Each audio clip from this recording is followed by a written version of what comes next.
Islam, persatuan Islam, persatuan Islam, persatuan Islam, persatuan Islam.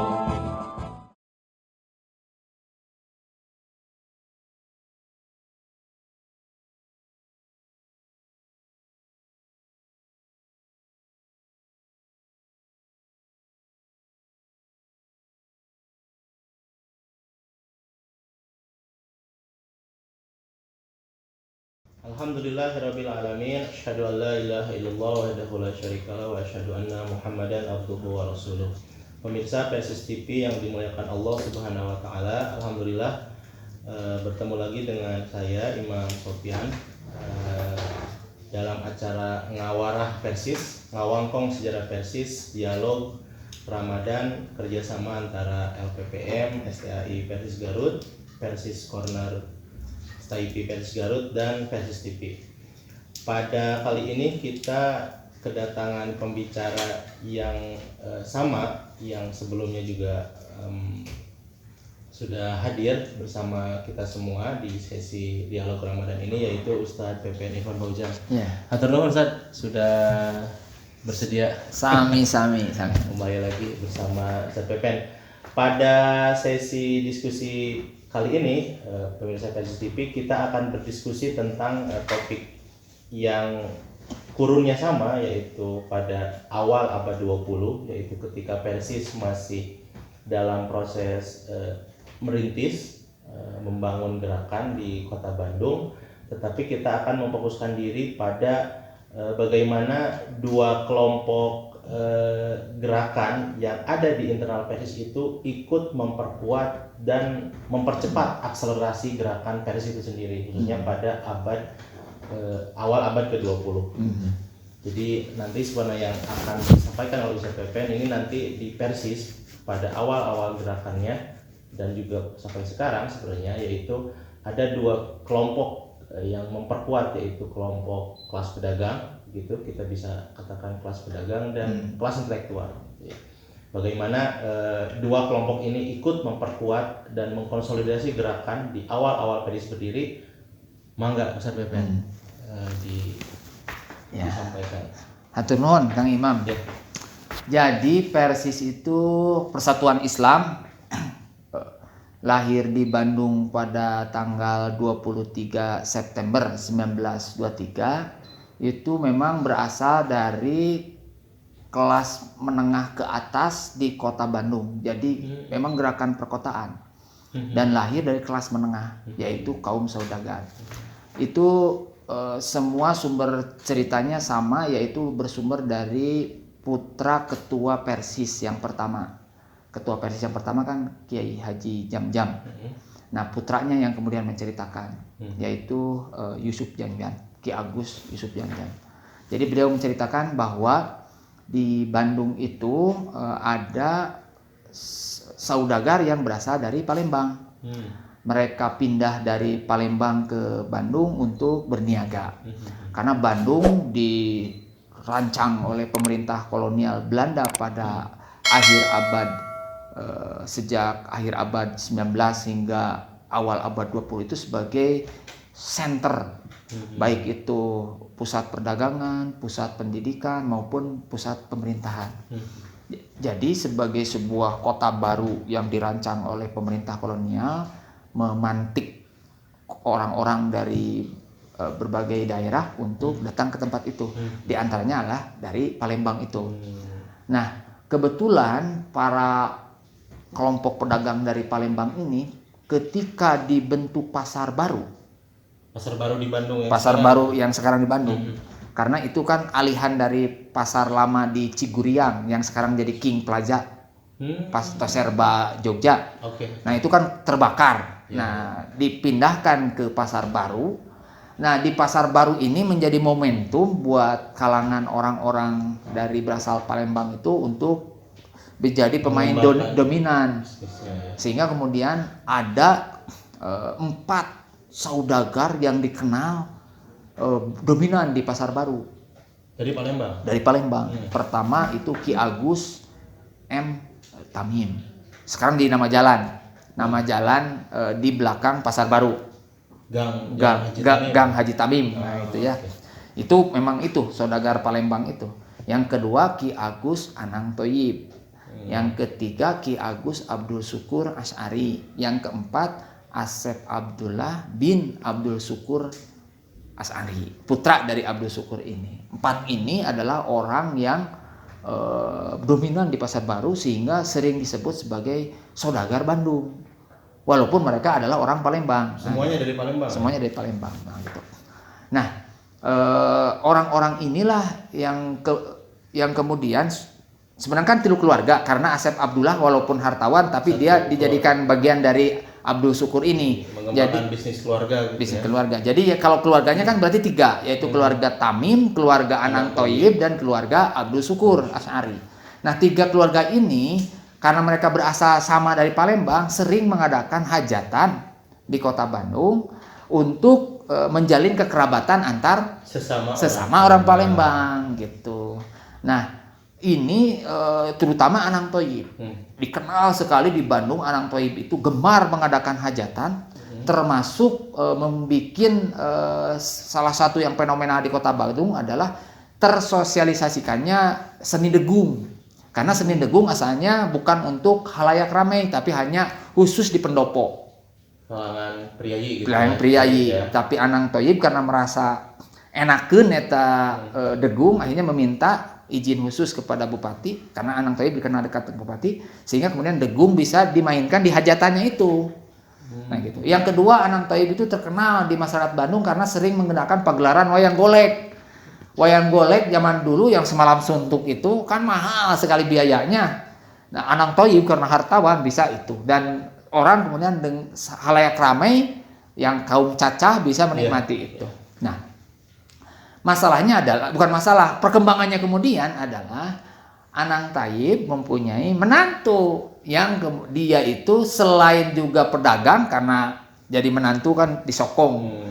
Ya bayangin kita mah di Berejongko lah gitu ya, di Pasar Baru di Berejongko karena di modalan dan sebagainya itu. Tapi jam-jam juga adalah seorang intelektual karena pernah belajar di Mekah dan pernah menjadi guru di Darul Muta'allimin itu. Jadi beliau itu jam-jam mempunyai 2 sisi, yaitu sisi sebagai saudagar karena mengikuti jejak mertuanya, yang kedua sisi sebagai guru agama intelektual. Makanya hajatan-hajatan yang diadakan oleh Anang Thoyib, khususnya Anang Thoyib, karena kalau dengan hajatan yang lain kan jadi tidak bisa intervensi jam-jam, karena jam-jam kan orang luar ya. Dari luar kan gitu, menantu. Anang Thoyib keluarga inti. Tapi kalau di Anang Thoyib kan di bagian dia keluarga inti karena menantu.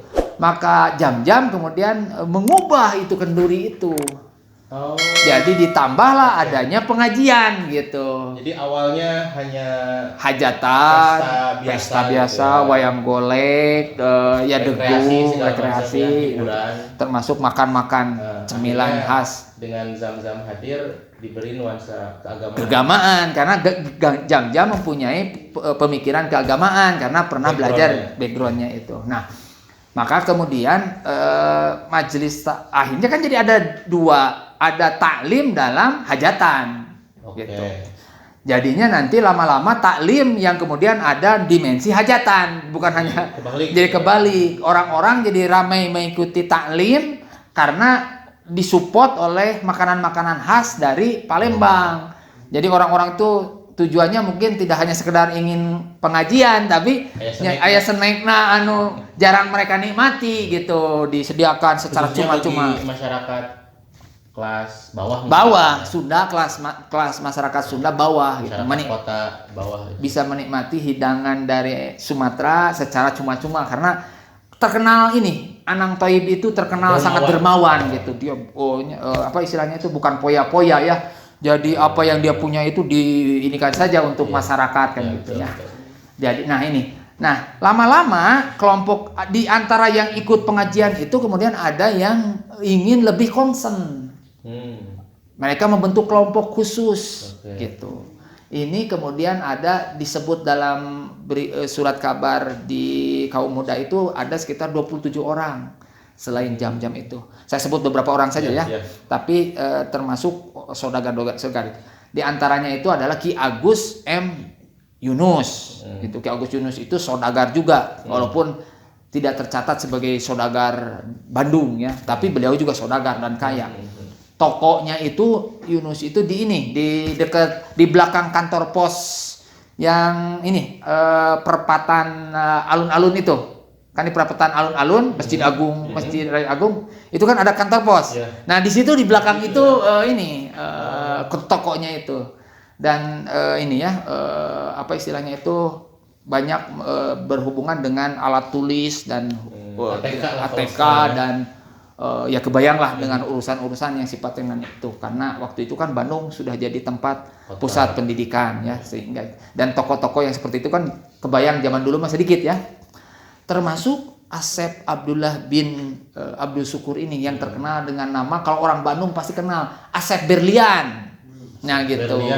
Tapi yang paling juga adalah bapaknya, yaitu Abdul Syukur Asy'ari, Ki Agus Abdul Syukur Asy'ari. Jadi yang 27 itu yang disebut oleh Ustadz itu studi klub itu, Ustadz? Ya, yang kemudian kalau orang-orang intelek melihat kelompok ini ya studi klub gitu dalam bahasa kelompok intelek. Kalau mereka sih menyebutnya sebagai kelompok penelaahan agama. Istilahnya pada waktu itu penelaahan agama.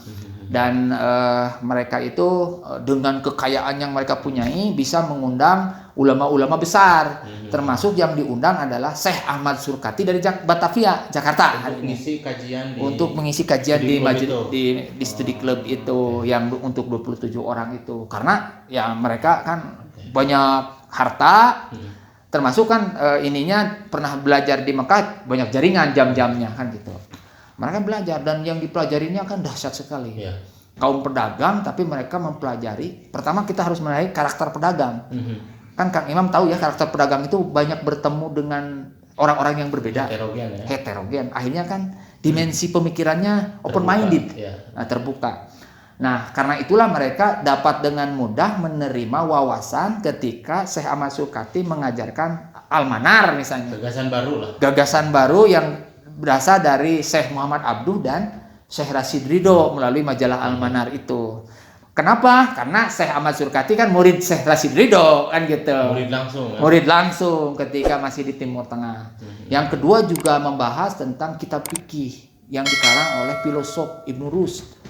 Bidayatul Mujtahid. Dahsyat itu. Kebayang ya, kelompok pedagang belajar fikih perbandingan agama yang dikarang oleh filosof ya, dahsyat sekali. Bagaimana kemudian para pedagang ini tercerahkan, ya gitu. Ini dalam konteks kita juga harus paham bahwa pada waktu itu dominasi pemikiran agama yang berkembang itu ya tradisionalis mungkin saja. Jadi reformis itu pemikiran-pemikiran yang dibawa Rashid Ridho atau Ahmad Surkati itu relatif bisa dikatakan baru. Betul. Jadi memang pengaruh Syekh Ahmad Surkati terhadap watak reformisme Persis awal sebelum ada Hasan di situ. Ahmad Surkati yang memberikan warna awal itu, termasuk Syekh Ahmad Surkati pula yang mendorong supaya kemudian kelompok penelaahan itu kemudian membentuk sebuah organisasi formal. Ahmad Surkati yang mendorongnya itu, memberi ide supaya ya tidak hanya sekedar kumpulan-kumpulan biasa, tapi terorganisir dengan lebih baik. Maka pada tanggal 23 September 1923 kelompok pedagang itu kemudian mendeklarasikan berdirinya Persatuan Islam dengan dipimpin oleh Haji Jamjam, sekretarisnya Sobirin, dan kemudian komisarisnya Ki Agus Yunus. Komisaris itu pengawas. Jadi zaman dulu organisasi-organisasi itu selalu ada pengawasnya. Semacam apa ya kalau sekarang ya? Dia yang penasehat mungkin. Semacam itulah. Semacam majelis penasehat yang kemudian mengawasi. Dia tidak langsung terlibat dalam urusan teknis, dia hanya menjadi sebagai pengawas, memonitor dan kemudian membantu apa yang bisa dilakukan oleh ketua dan sekretaris. Dan itu mungkin tercatat resmi ya di pemerintahan kolonial waktu itu. Waktu itu belum ada, kan peraturan juga tidak terlalu ketat ya. Jadi belum. baru nanti itu pengajuan menjadi berbadan hukumnya sekitar belasan tahun setelah berdirinya itu. Oke, jadi kita sudah paham sekali bahwa embrio awal gitu ya, istilahnya SDM awal gerakan THS itu ternyata sebenarnya meskipun ada Aziz Jamjam, dominasinya tetap dominasi kelas menengah, kalau bahasa sekarang kelas menengah pedagang yang sebenarnya tidak berasal dari Bandung, tetapi dari luar Bandung gitu ya. Dan tahun-tahun pertama 2023, 24, 25 mungkin masih murni dan didominasi oleh kelas pedagang itu, hingga Ahmad Hasan datang ke Bandung tahun 26 yang padanya bergabung. Gimana saya bisa cerita sama Hasan? Ya, jadi saya koreksi sedikit. Hasan datangnya 1924. 1926 itu bergabung menjadi anggota Persatuan Islam. Jadi Hasan itu datang ke Bandung untuk mempelajari tekstil karena Hasan mau mengembangkan usaha tekstil di Jawa Timur. Waktu itu pusat perstektilan adanya di Bandung.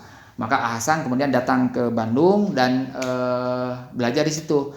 Karena yang menjadi sentra tekstil itu adanya di Pasar Baru dan salah satunya adalah Ki Agus M. Tamim.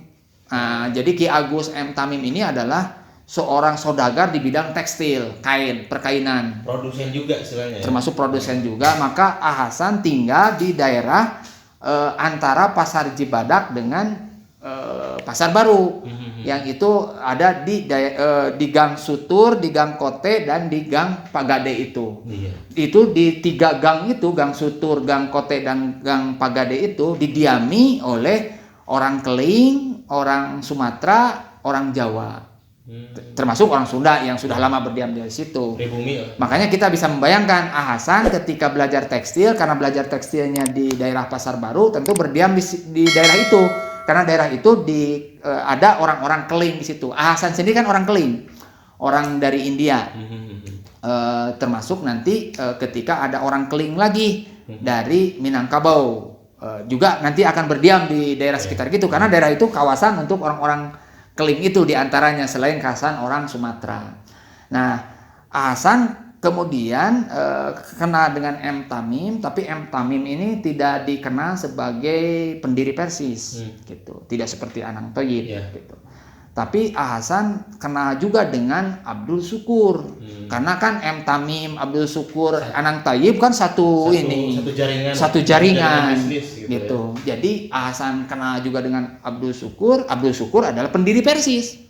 Abdul Syukur Asy'ari itu. Maka kemudian Hasan diajak ikut taklim, ikut studi club yang dibangun oleh pedagang itu. Itu Hasan ikut. Dan kemudian Hasan tertarik, dan akhirnya Hasan tidak lagi belajar tekstil. Setelah belajar tekstil dulu, jadi kita bisa membayangkan 24-25 Hasan itu belajar tekstil setahun. Nah, sambil sekali ikut pengajian gitu kebayangnya. Tapi mulai 25 itu Hasan concern untuk belajar agama, dan akhirnya tahun 1926 memutuskan untuk kemudian tidak lagi belajar tekstil, tapi fokus mempelajari agama di tahun 1926 itu. Dan resmilah Hasan menjadi anggota Persatuan Islam. Sekaligus menjadi guru. Cerita menjadi gurunya itu diceritakan oleh murid Hasan, yaitu Tamarjaya. Atau Tamarjaya, jadi di Masjid Jami itu diadakan pengajian. Masjid Jami mana? Saya juga ini sedang nyari sebenarnya Masjid Jaminya itu apakah di gang belakang Pak Gade atau di mana itu ya. Jadi saya sering terkenang ini kiblatain kalau yang zaman Rasul, kan Rasul pernah kiblat yang berubah itu ya. Yeah. Jadi orang-orang itu sedang taklim, termasuk ada Hasan di situ. Cuman Hasan ada di belakang. Bertanya tentang tauhid kepada Jamjam mula-mula menjawab, tapi lama-lama kelamaan Jamjam kepayahan karena sakingnya banyak pertanyaan gitu. Dan ketika Jamjam kelihatan kepayahan, kata Tamarjaya, Hasan ngacungkan tangan menjawab. Mula-mula orang tidak begitu perhatian kepada Hasan, tapi setelah orang-orang bertanya lagi, Jamjam tidak bisa menjawab, Hasan menjawab lagi, baru orang-orang menoleh. Diperhitungkan. Kemudian langsung nanya secara khusus kepada Hasan, ternyata semua pertanyaan dapat dijawab secara memuaskan. Akhirnya orang jadi berbalik, asalnya menghadap ke Jam-Jam jadi menghadap ke Hasan. Maka simbol itu, kata Tamarjaya, menjadi sangat simbolik momentum, dikukuhkannya Hasan sebagai guru persatuan Islam. Dan semenjak dikukuhkan jadi guru persatuan Islam itulah Hasan kemudian dipersilahkan untuk tinggal di rumah Tuan Yunus sebagai komisaris persatuan Islam di gang belakang Pagade itu. Maka kemudian dari sejak itulah Hasan tinggal di gang belakang Pagade itu. Hasan ini setelah aktif di Persi itu setelah 26 memang full ya, tidak sambil berdagang, tidak seperti aktif. Ya, full. Termasuk ada cerita Hasan sendiri, Hasan pernah dialog dengan Syekh Ahmad Surkati, karena Hasan pernah nyebut ana tilmid, saya murid. Sejak kapan Anda jadi murid, kata Syekh Ahmad Surkati itu. Anda tahu nggak ketika kajian di gang belakang Pagade? Jadi ceritanya itu ketika mengkaji kitab Bidayatul Mustahid itu, ada satu kalimat yang Hasan sangat tidak mengerti. Hasan kemudian bertanya kepada Yunus, karena Yunus kan dikenal memahami bahasa Arab. Tapi Yunus juga bingung. Kata Yunus, lebih baik ini mah ditanyakannya langsung aja ke Syekh Ahmad Surkati. Maka kemudian Hasan bertanya kepada Syekh Ahmad Surkati. Itulah peristiwa yang dianggap kemudian saya adalah murid Anda. Bertanya. Maka kemudian terjadilah dialog yang begitu intens antara Ahmad Hasan dengan Syekh Ahmad Surkati. Oke. Nah, selanjutnya itu ada sebuah takdir sejarah juga. Pada tahun 1927 datang orang Keling yang berasal dari Minang, namanya Fahrudin Al-Kahiri. Dia datang dari Minang, dia orang Keling, tapi kemudian secara keturunannya sudah ada di Minang, Padang. Dia datang ke Bandung untuk melanjutkan studi di AMS. SMA zaman sekarang. Sekarang itu SMA-nya di dekat Kodam itu, di Jalan Belitung itu. Nah, Fahrudin ini karena orang Keling, dia berdiam di kawasan di mana Tuan Hasan juga ada, yaitu di daerah itu, Gang Sutur, Gang Belakang Pagade, Gang Kote itu.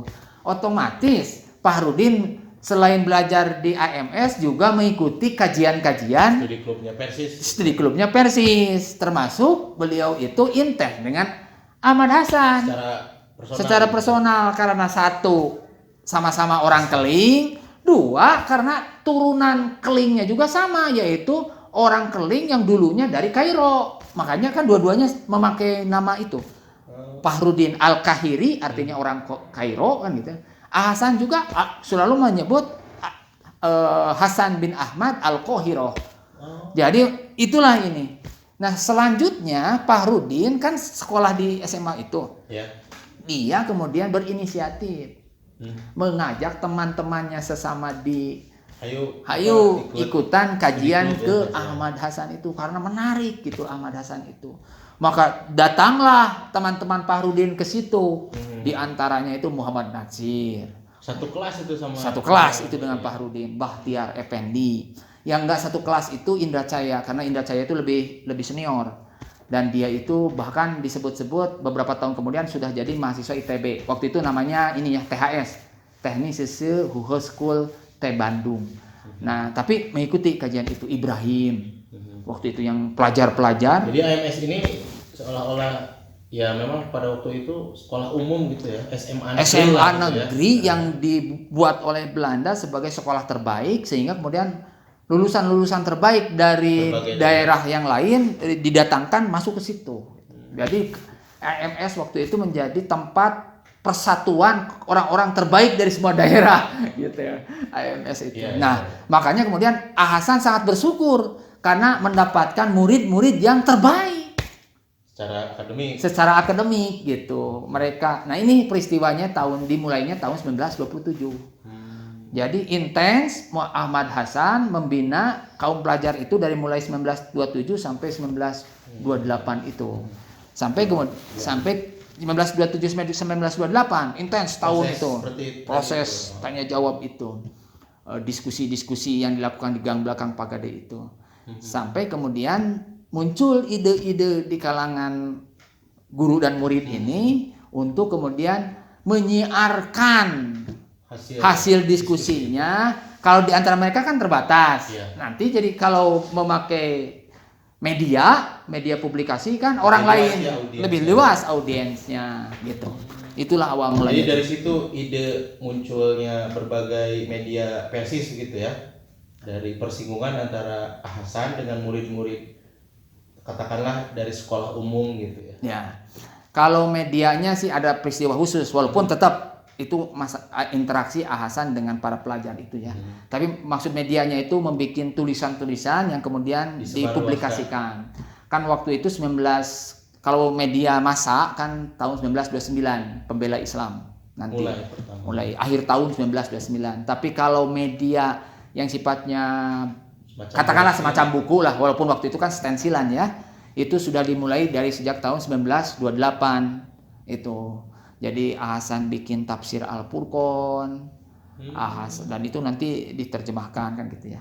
Hasan juga bikin Al-Jawahir, Hasan bikin Al-Bayan, Hasan juga bikin Al-Burhan. Al-Burhan itu kitab fikih.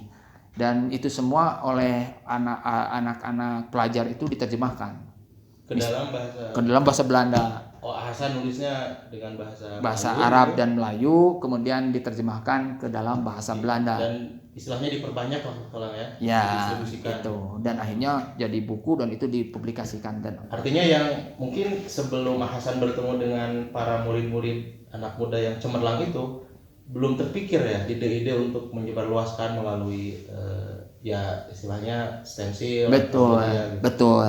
Karena dimensi intelektualismenya kan dengan antara kalangan pedagang dengan kalangan pelajar ini kan jadi beda. Jadi ketika Hasan bersentuhan dengan kelompok pelajar, mulai itu banyak gagasan, banyak ide, kolaborasinya itu.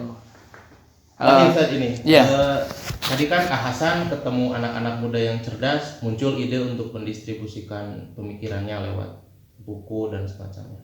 Ini kalau Hasan sebelumnya kan Persis itu 10 tahun Persis itu kan pedagang, intelektual, kemudian ya Hasan intelektual dan murid-muridnya gitu. Bagaimana kita melihat kolaborasi tiga ini dalam masa awal Persis? Jadi di sini kita tidak bisa memahami ya bagaimana Persis walau datang belakangan kan yang lain-lain sudah duluan. Muhammadiyah, Syarikat Islam, termasuk juga Al-Irsyad kan sudah duluan. Persis kan betul-betul paling belakangan 1923. Tapi bagaimana kemudian bisa mengejar ketertinggalan? Karena tadi ada istilah saya ya persekutuan antara kelompok pedagang dengan kelompok intelektual ini.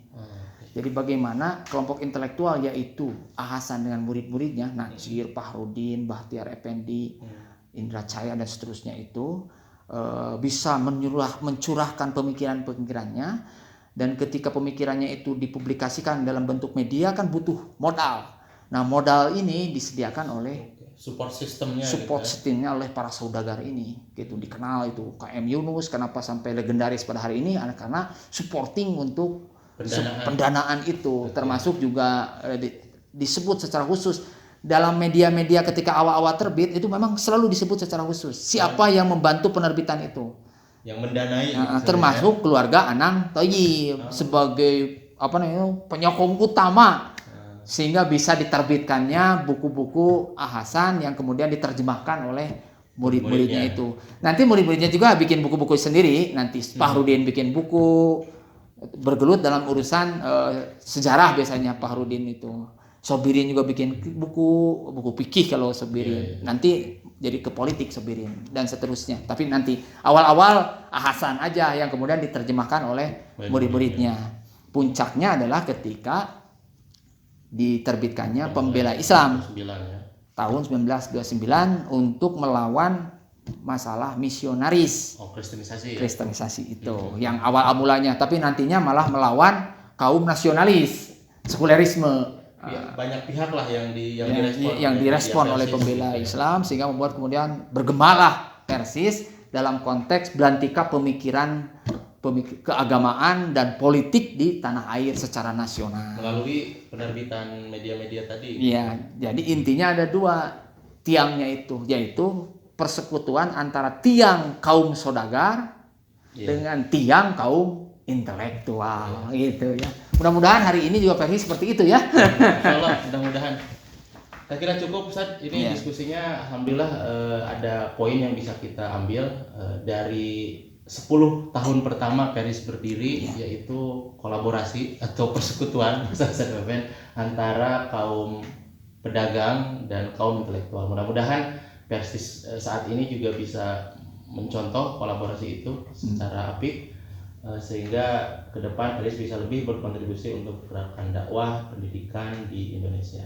Amin. Ya, Demikian pemirsa Persis TV yang dimuliakan Allah Subhanahu wa taala, sesi diskusi ngawarah Persis, ngawang kaum sejarah Persis pada sesi kali ini. Terima kasih. Assalamualaikum warahmatullahi wabarakatuh. Assalamualaikum warahmatullahi wabarakatuh.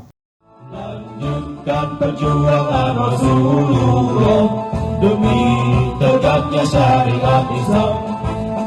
Syariat Islam, syariat Islam, persatuan Islam, persatuan Islam.